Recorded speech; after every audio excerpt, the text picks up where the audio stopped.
Meaning of despairing. Despairing. Despairing.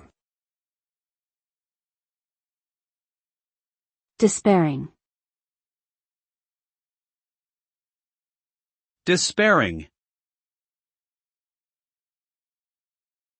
The word despairing is an adjective that describes a feeling of hopelessness, utter discouragement, or complete loss of faith in something. It can refer to a person who has given up all hope, or to a situation that seems impossible to resolve. When someone is described as despairing, it implies a deep sense of sadness and disappointment. They may feel like they have no options left and that there is no way out of their current circumstances. The resulting emotions from being despairing can include depression, apathy, and resignation.